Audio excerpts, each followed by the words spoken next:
अंदर सबको दिखाई देगा, बैठ जाओ। तौसीफ़ुल इस्लाम इब्न हाफिज मोहम्मद दानिश।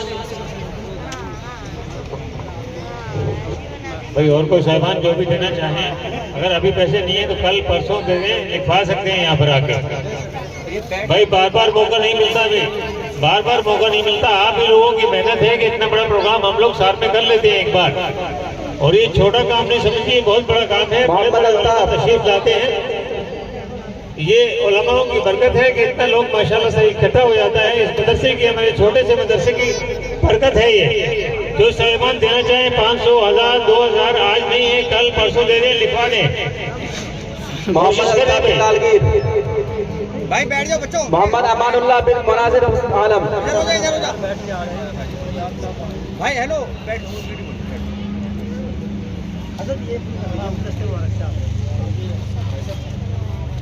हो गया।